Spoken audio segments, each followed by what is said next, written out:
Nazaya yo Yesu opona ngai pona tatola bilembo ya bolingo bwayo kati na bato otia ngai elembo ya bokonzi bwayo mpe otangela ngai nkembo na yo mpote mitema ya bato misopana na masanjoli liboso na yo nkolo. Nazaya Yesu yatondinga motema mpe alatinga molimo mpote nazala mosali kati na ye mpe esaleli na maboko na ye.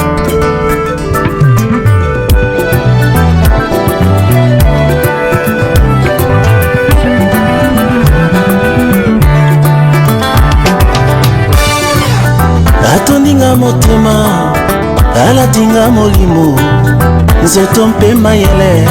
Nazaya Yesu alatisi ngai elamba esika bomoi ya basantu mpe motole ya nkembo na moto. Nazaya Yesu akomisi ngai moninga ya motema na ye ngolu ezanga suka. Nazaya Yesu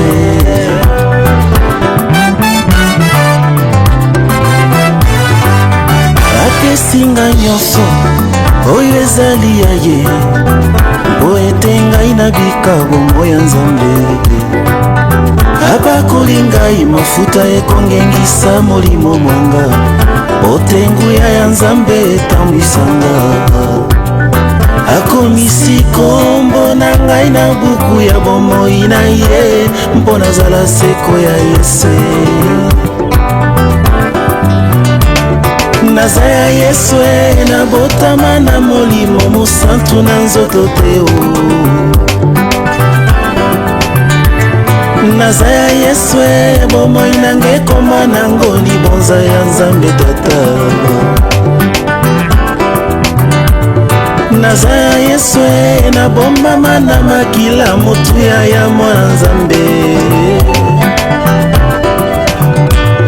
Nazaya Yesu nasimbama na liloba Nzambe ya nkolo na bomo. Yango ata bitumbeleki makasi na banga teo nasimbama na mokeli na nyonso assurance éternelle.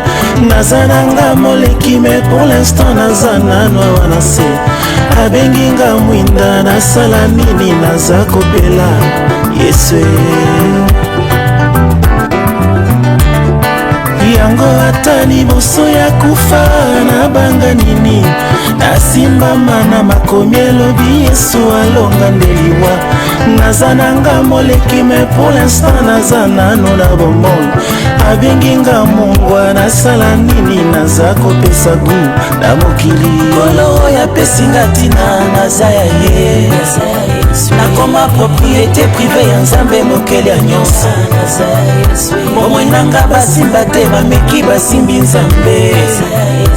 Motindami asimbi elaka akufaka te kino oyo Nzambe alobi ekokisama kati na ye. Le fils de la promesse ne meurt jamais. Faute nanga te elaka Nzambe nano ekokisami te. Ata na poison elaka ekufaka te. Eleka Nzambe kotimisisa epesinga bomoi ekokisama ata moto abwakami na moto. Ce n'est plus moi qui vis, c'est plutôt Jésus qui vit en moi. Oyanga masira eloko ebomaka ete bisika ya tangi maloba moto akontredire te. Faute nanga te akomisanga oyo yazali ye. Babenga ye mokonzi apesinga bokonzi na ye. Faute nanga te akomisanga mwinda lokola ye. Na déranger ténèbres nyonso ya mokili ya lelo. Faute nanga te akomisanga molongi lokola ye. Bisika nakomi parfum de bonne odeur emati likolo.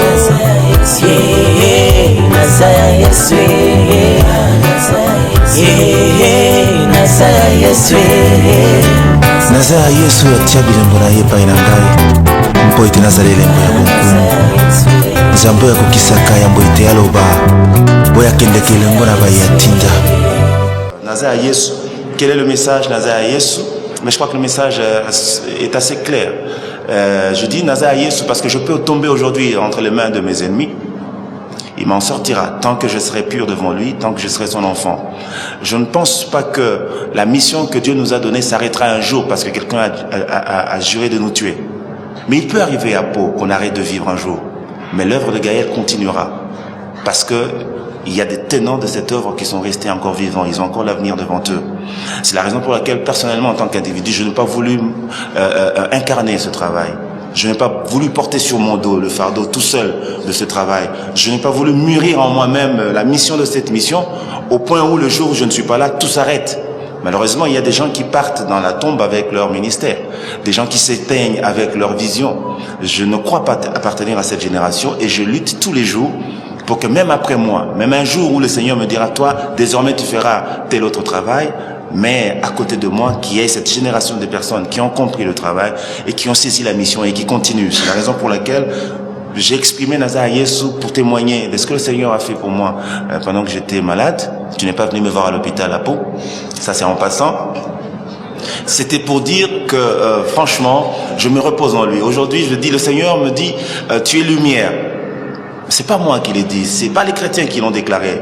Nous nous sommes retrouvés surpris en train d'être qualifiés comme ça par le Seigneur. Vous êtes la lumière du monde. Moi, je dis, eh ben, si je suis la lumière, laissez-moi briller. Donc aujourd'hui, si ma lumière cessait de briller, je cesse d'être moi-même. Il dit, vous êtes le sel de ce monde. Moi, je dis, ben, si je suis le sel, ben, je donne le goût. Il y a des gens qui ont arrêté, ils n'ont plus besoin de vivre. Il y a des gens qui veulent se donner la mort. Mais nous louons le Seigneur, nous faisons ressortir l'éclat de notre Seigneur pour que quelqu'un, même dans le plus profond de son désespoir, il reçoive encore la force de vivre, l'espoir du lendemain. Et c'est ça, être une selle, pour donner encore au monde le goût d'être, à la vie le goût d'être encore vécu. Je crois que c'est pour ça que j'ai chanté Nazar Yesu. Et vous allez remarquer que de bout en bout, je proclame mon appartenance parce que le Seigneur a dit dans Jean 17, Père, ils étaient à toi, tu me les as donnés. Moi, je saisis ça, donc je suis à Christ.